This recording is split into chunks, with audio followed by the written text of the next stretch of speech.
This is Democracy Now!, democracynow.org, the War and Peace Report. I'm Amy Goodman. And I'm Aaron Mate. Welcome to our listeners and viewers around the country and around the world. As we continue to cover the fallout from last week's attacks in Paris, we turn now to look at the growing field of so-called terrorism experts. With me is NBC News terrorism analyst Evan Coleman. The cleavages that exist in French society between Muslims and non-Muslims are far more severe than they exist here in the United States. He is Samuel Laurent, live from Paris. He is the author of The Islamic State and Al-Qaeda in France. The landscape of jihadism and terrorism is deeply changing, and is proving to be a much harder task than it used to be for the intelligence service, because it's very, very difficult now to spot and to stop the threat. Joining me now, terrorism expert Steve Emerson. Throughout Europe, Sean, you have no-go zones. When I was in Brussels a year ago, when I asked the police to take me to the Islamic zone or the Islamic community area, they refused. They say, we don't go there. This goes on in Belgium. This goes on in Sweden, in the Netherlands, in France. It goes on in Italy. I mean, it goes on throughout Europe. So there are no-go zones. A few of the so-called terrorism experts who have appeared on television over the past week. That last voice was Stephen Emerson, who made international headlines this weekend after this appearance on Jeanine Pirro's show on Fox News. Developing tonight, new reports that terrorist sleeper cells may have been activated in France. This is we're learning new details about hundreds of no-go zones across France and other countries that are off limits to non-Muslims. Steve Emerson, founder of the investigative project, joins us. These no-go zones exist not only in France, but they exist throughout Europe. They're sort of amorphous. They're not contiguous necessarily, but they're sort of safe havens, and they're places where the governments like France, Britain, Sweden, Germany, they don't exercise any sovereignty. So you basically have zones where Sharia courts are set up, where Muslim density is very intense, where the police don't go in, and where it's basically a separate country almost, a country within a country. You know what it sounds like to me, Steve? It sounds like a caliphate within a particular country. Well, it certainly does sound like that. And in Britain, it's not just no-go zones. There are actual cities like Birmingham that are totally Muslim, where non-Muslims just simply don't go in. Well, Steve Emerson claimed the British city of Birmingham was totally Muslim. It's, in fact, a predominantly Christian city. Emerson, who describes himself as, quote, one of the leading authorities on Islamic extremist networks, appeared on the BBC Monday and apologized. I relied on incorrect research. It was totally irresponsible for me not to have fact-checked the information that I obtained, and it was not done out of any malice, but out of total irresponsible journalistic practice, which I usually and uniformly don't practice. Are you aware that our Prime Minister has called you a complete idiot? Yes, I'm aware. What does that make you feel? Not great. You know, mistakes are made. What can I tell you? Well, Steve Emerson is making headlines today. Many questions have been raised about the entire field of so-called terrorism experts. Another so-called expert, Evan Coleman, has been described as the Doogie Howser of terrorism for building a career based on essays he wrote on Al-Qaeda as an undergrad. We're joined now by two guests who've closely analyzed this issue. Joining us from Boston is Lisa Stempnitsky. She's a lecturer in social studies at Harvard University and author of the book Disciplining Terror: How Experts Invented Terrorism. And from Rio de Janeiro, Brazil, we're joined by Pulitzer Prize-winning journalist Glenn Greenwald, co-founder of The Intercept and author of No Place to Hide: Edward Snowden, the NSA, and the U.S. surveillance state. Glenn, let's begin with you. The terror attacks, the Paris attacks, took place last week, and the so-called terror experts are very prominent all over the networks. Can you talk about who we are hearing from? The concept of terrorism is a very widely debated concept all over the world, and there are incredibly divergent opinions, even about what terrorism is, about who it is who's perpetrating it, about how it is that you define it and understand it, and whether or not there's even a meaningful definition of the term at all. And yet you have all of these so-called terrorism experts employed by leading American television networks, all of them really, and on whom most establishment newspapers rely, who are called terrorism experts and yet who are incredibly homogenous in their views because they spout the very homogenized American conception of all of those questions. It's an incredibly propagandized term. It's an incredibly propagandistic set of theories that they have. And that's really what these media outlets are doing, is they're masquerading pro-U.S. propaganda, pro-U.S. government propaganda, as expertise when it's really anything but. These are incredibly ideological people. They're very loyal to the view of the U.S. government about very controversial questions. They certainly have the right to express their opinions, but the pretense to expertise is incredibly fraudulent, and that's why they have not just Steve Emerson, the Fox News strain, but really all of them who are held up as the most prominent terrorism experts in the U.S. have a really shameful history of incredible error and all sorts of just very dubious claims, because they're really just rank propagandists. And so, Glenn, what allows them to continue perpetuating these myths that you describe? What is the dynamic that allows this expert industry to keep going? Well, there are several aspects to it. I mean, one is the United States government obviously has an interest in making people believe that its very particular and self-serving views of terrorism are not subjective or debatable, but are in fact just objective expertise. And so they do all sorts of things to prop these people up. They give them contracts. They pay them lots of money to teach people inside the government about terrorism. Really, most disturbingly of all, they continuously call them as quote-unquote experts at terrorism trials. And all of these experts then dutifully march forth and say whatever the government wants about the Muslim defendants who are on trial and help the government obtain conviction after conviction and get a lot of money in the process. Part of it is just the role that think tanks play in Washington, which is to lend this kind of intellectual artifice to whatever the government's policy is or whatever the government wants. And so you have a lot of them who work at think tanks like Brookings Institute, which employs Will McCants, who misled American media outlets into believing for a full day and then telling the world that the Anders Breivik attack in Norway was actually the work of a jihadist group.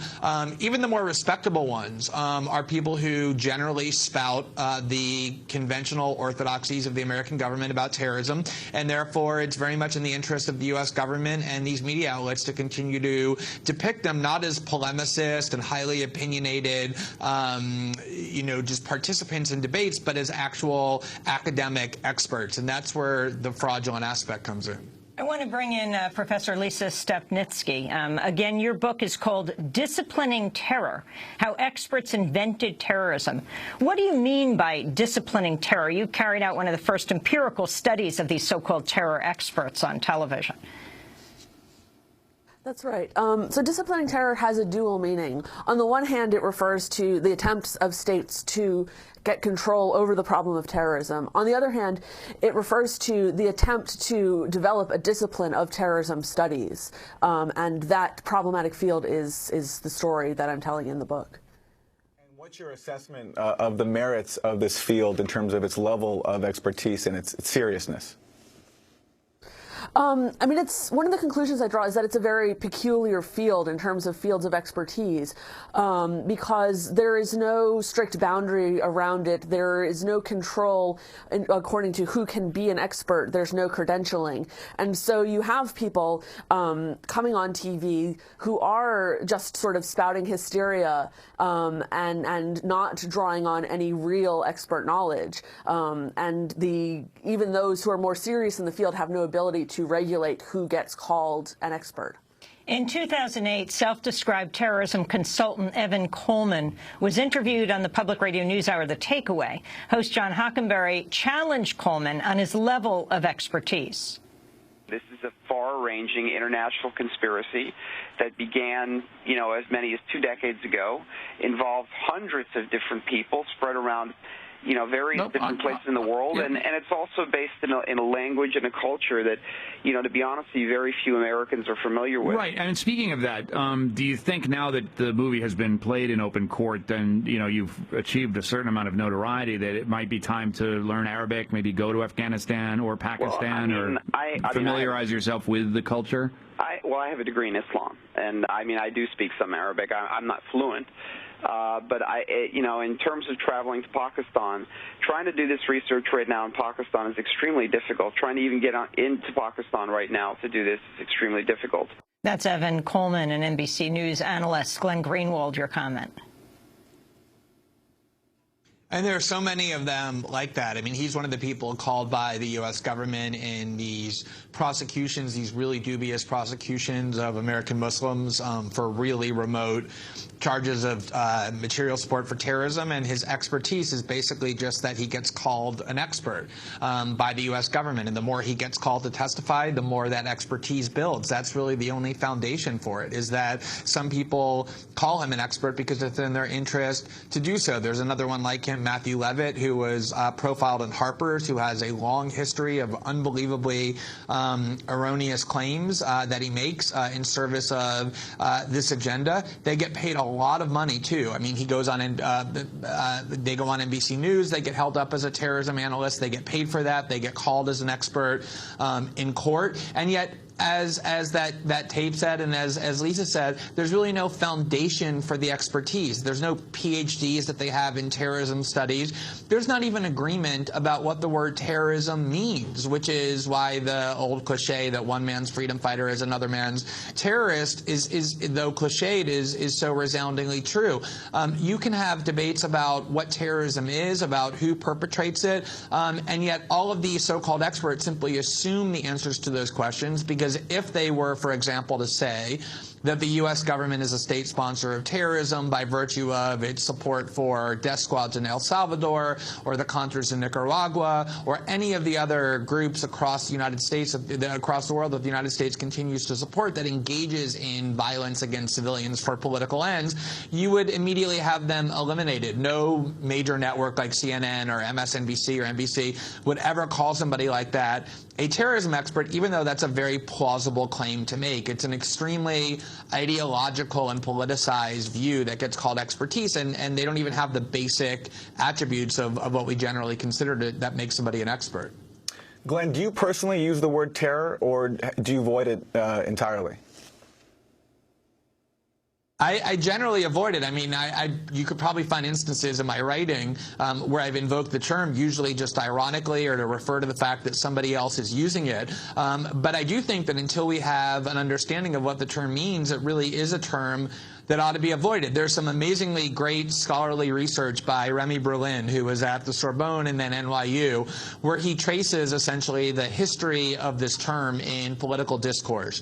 And what he has described in a very scholarly way is that the term terrorism really entered and became prevalent in the discourse of international affairs in the late 60s and the early 70s, when the Israelis sought to use the term to universalize their disputes with their neighbors. So they could say, we're not fighting the Palestinians and we're not bombing Lebanon over just some land disputes. We're fighting this concept that is a grave menace to the world called terrorism. And it's not only our fight, it's your fight in the United States, and it's your fight in Europe, and it's your fight around the world. And there are all these conferences in the late 60s and early 70s and into the 1980s even, where Israelis and Americans and neocons are attempting to come up with a definition of the term terrorism that includes the violence that they want to delegitimize, meaning the violence by their adversaries, while legitimizing, excluding the violence they want to legitimize, namely our violence, the violence of Israel, the violence of our allies.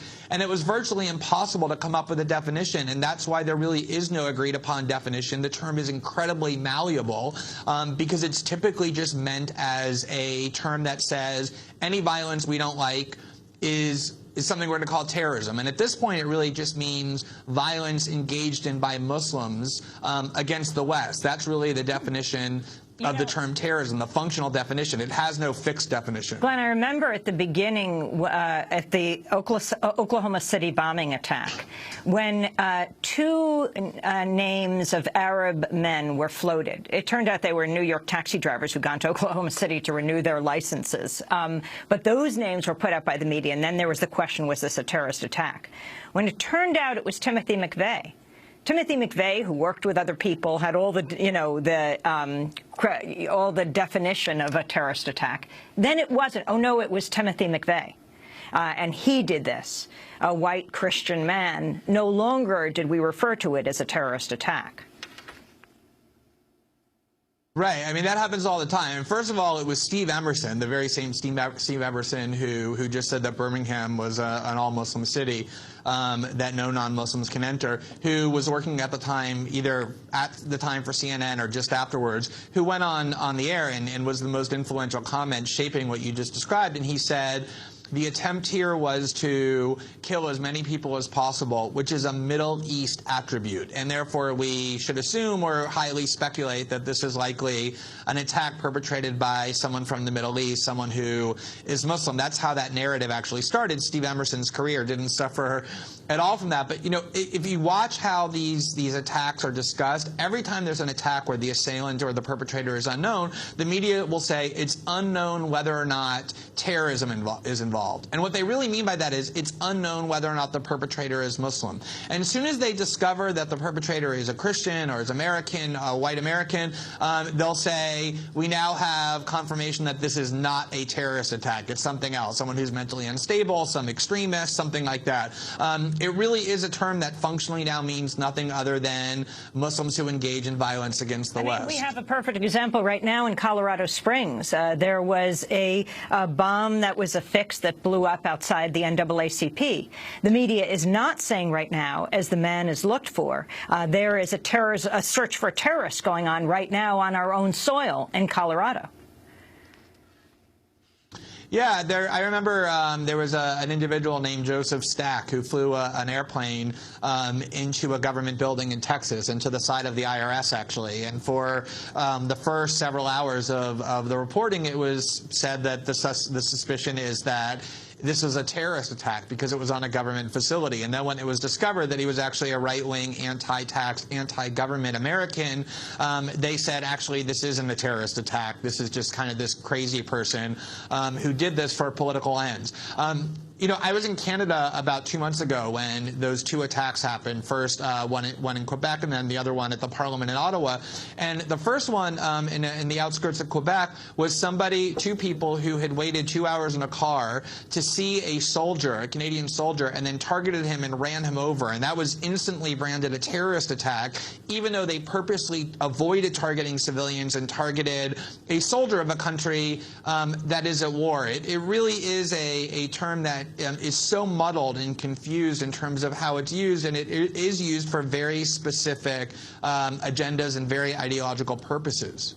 Break and then come back to this discussion. We're talking to Glenn Greenwald of The Intercept. We're also speaking with Lisa Stempnitsky. She is a lecturer at Harvard University, author of Disciplining Terror, How Experts Invented Terrorism. Stay with us.